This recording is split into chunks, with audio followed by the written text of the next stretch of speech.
Halo guys, assalamualaikum warahmatullahi wabarakatuh. Terima kasih yang udah stay sama channel Yatisam Official. Semoga kalian sehat. Berkabar kalau untuk kita semuanya, gimana kabar kalian sehat? Alhamdulillahirobbilalamin. Kaisam waras masyaallah kasam doakan yang lagi sakit Allah sehatkan. Teman kaisam yang berjuang memajikan tentunya diberikan kekuatan sampai finish. Teman kaisam yang bahagia juga tentunya jangan lupa bersyukur. Yampuy, aduh musim dingin enaknya nyeruput kopi. Hmm, Kalian lagi pada ngapain cuy? Udah selesai kerja apa belum? Sini-sini gibah sama ini, sama Yatisam. Tidak ada keharusan kalian untuk menonton video kayak Yatisam. Buat kalian yang pengen nonton, ayo. Yang pengen gibah bareng, ayo. Yang nggak mau nonton juga nggak jadi masalah, ya kan? Emangnya kayak Yatisam pernah woro-woro kalian. Don't forget for watching, subscribe, and like. Kan enggak, ya. Kayak di sama, cuma hobi ngoceh ya silakan mau dengar silakan, enggak pun enggak jadi masalah. Tapi pembelajaran untuk kita ambil sisi positifnya dan jangan kabur dari rumah majikan. Wis mantap is the best. Ngomong-ngomong kabur cuy, ada sayembara ini katanya majikan ini kalau misalkan bisa nemuin mbaknya, terus mbaknya itu balikin uangnya, kita mau dikasih 5.000 Hong Kong dollar katanya cuy. Kaisam langsung aja ngomong sama majikannya, "Maaf majikan, saya punya duit, nggak perlu 5.000." Cuma di sini edukasinya ya cuy ya, untuk teman-teman kayak Tisam di luar sana. Sesulit-sulitnya kita hidup ya, terus juga kita juga, apa namanya, kerja ikut majikan yang baik ya, kalian tuh jangan melampaui batas. Jangan karena kita sedang diuji kelilit utang piutang atau ditawarin pekerjaan ilegal di luar sana, ya kan, yang pengen kaya raya dengan cepat gitu kan. Jadi kita menghalalkan segala cara, ya nggak boleh ya. Apalagi kita sudah didoktrin, udah nggak apa-apa, mencuri di Hong Kong itu penjaranya cuma 3 bulan. Ingat, bukan kita aja yang berdampak ya. Selain kita di sel prodeo, kita juga harus kena pasal berlapis karena overstay ya.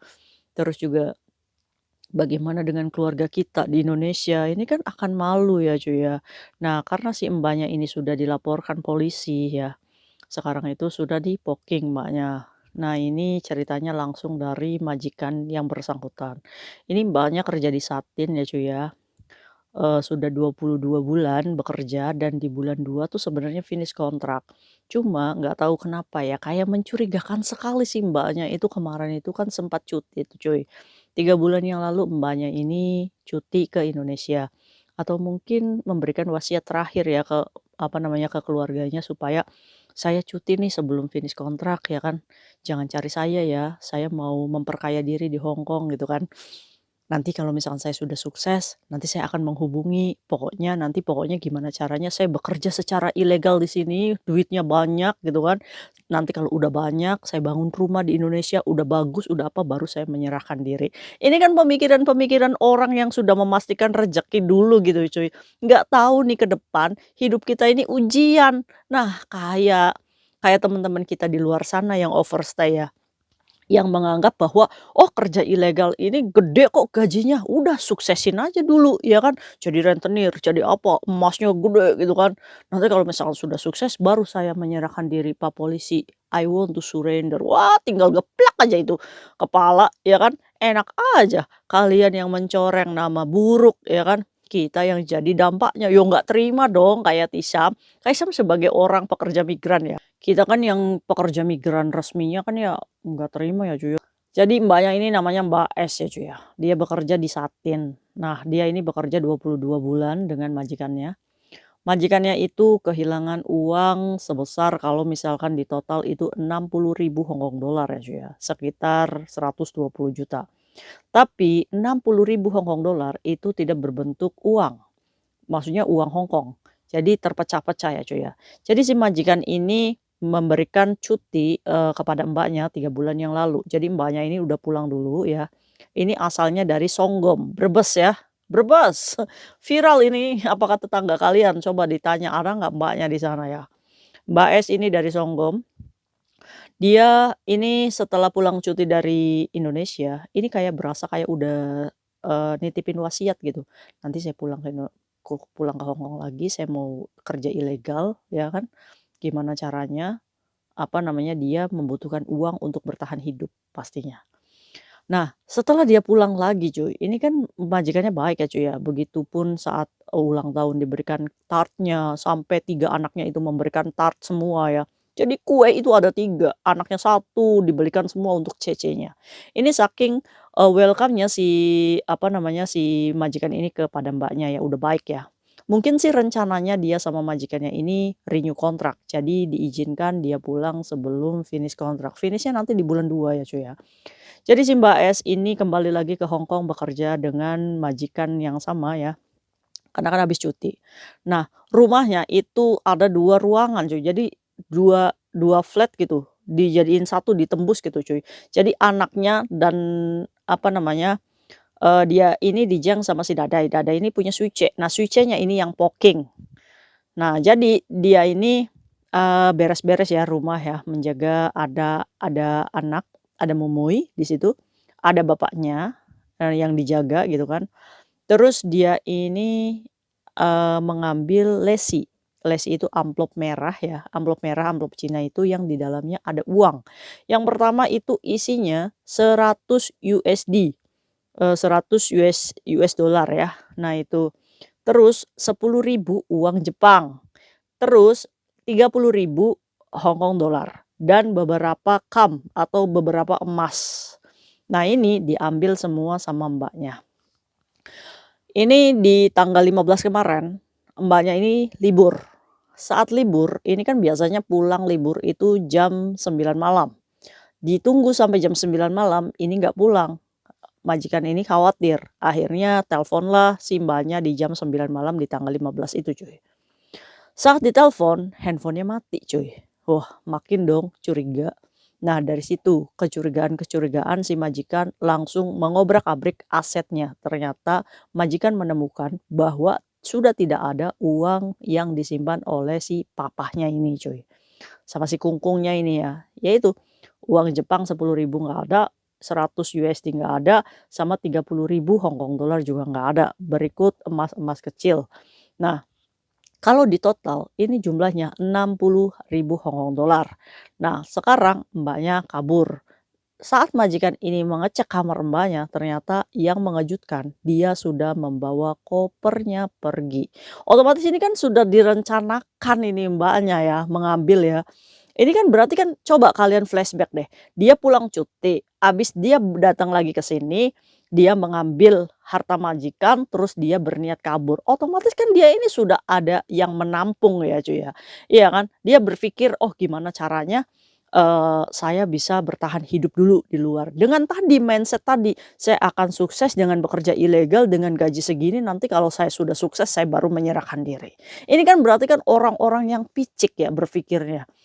Menggampangkan segala sesuatu dengan, apa, resikonya ya paling nanti di penjara kok, di penjaranya juga paling segini, tanpa kamu berpikir gitu, itu uang orang cuy, uang majikan kamu yang sudah memberikan kerja, sudah memberikan gaji, kok kamu kecewakan begitunya, salah majikan di mana? Inilah kadang ya, majikannya baik, cecenya yang kau-kaujan itu kan.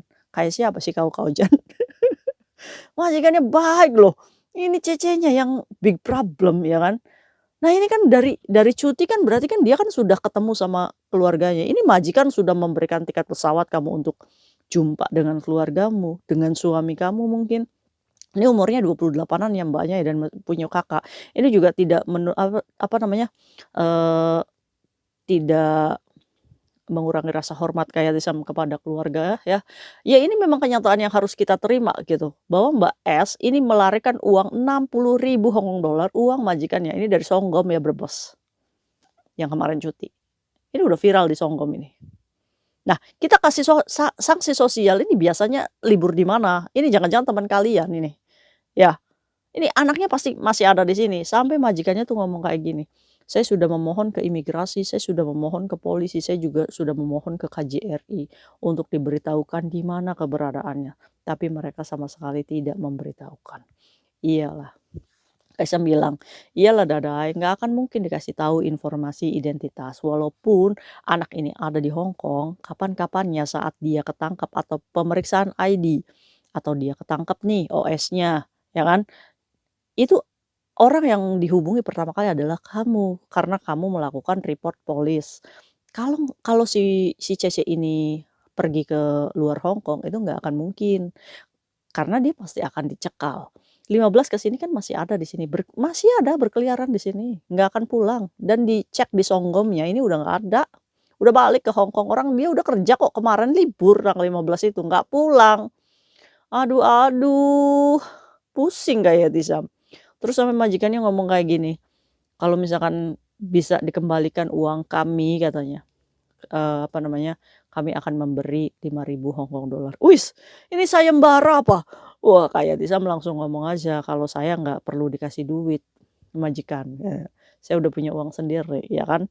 Ini bukan berarti tidak menerima tuh, cuy cuy, barangkali kamu tahu Mbak S ini ada di mana ya, Mbak Silviana itu kan, Songgom ya. Jadi kalau misalkan memang kamu tahu ini keberadaannya di mana ya, kos-kosan ini ya, menampung nih, TKC ini, menampung anak-anak seperti ini kan, jangan kasih tempat ya.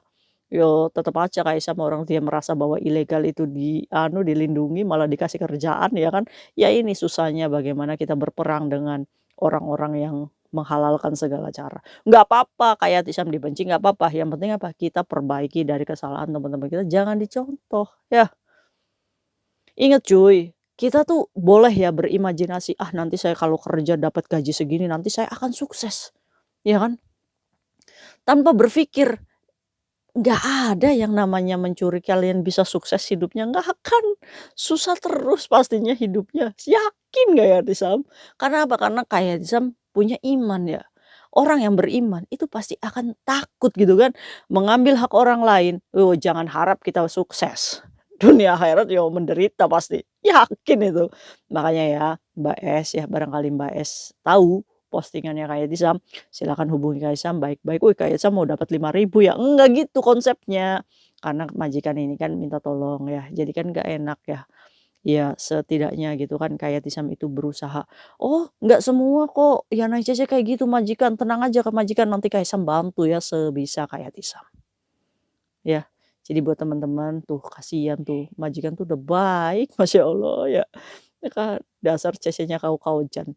Maksudnya kayak Tizam itu kamu tuh udah habis cuti ya, 2 bulan lagi mau finish, kalau nggak mau renew kontrak ya ngomong, jangan kabur. Kalaupun kabur ya jangan ambil duitnya majikan. Lah kamu ngejanjiin majikan renew, terus kamu kabur, bawa duitnya lagi. Lah manusia tipe apa kayak gini? Iya kan? Nggak bisa ngomong Kaisang. Astagfirullahaladzim aja ayo cuy, istighfar. Astagfirullahaladzim, astagfirullahaladzim, astagfirullahaladzim. Ya Allah Mbak Eling. Loh kok doa jadinya. Aduh jadi begitu ya cuy kisahnya ya. Aduh Mbak untuk bertahan hidup sampai 120 juta. Lah kamu bekerja ilegal aja perlu modal. Nggak usah modal kalau bekerja ilegal mah. Iya nggak sih? Jangan-jangan dia punya pacar Kaisang di sini, Kak. Mama mah ngelanturnya gibah ke sana. Ya udah gitu aja ya, barangkali nemu Mbaknya yang fotonya sudah kesebar, silakan hubungi Kak Yatisam boleh ya. Nanti Kaisang hubungkan sama majikannya. Kasih sanksi sosial lagi kayak Mbak F ya, semoga aja nih ampun-ampun lagi nih Mbaknya ya. Ayo Mbak Sylvia, hubungi Kak Yatisam ya, nggak apa-apa, ayo kita kingkai, ngomong baik-baik ya. Ya nggak apa-apa kalau uangnya sudah habis berapa nggak apa-apa, yang penting, apa namanya, kasihanlah orang tuanya ya di rumah, kasihan keluarganya, kasihan suaminya, masih muda loh Mbak kamu. Kenapa sih kok bisa kayak gitu, ya. Jangan dicontoh ya cuy ya. Nah itu curhatan majikan, yo kasihan ya cuy 120 juta. Aduh mungkin itu cerita Mbak S ya yang dari Songkom itu Brebes. Barangkali tahu keberadaannya silahkan hubungi Kak Esam ya. See you next video, bye-bye. Assalamualaikum warahmatullahi wabarakatuh. Ya ampun.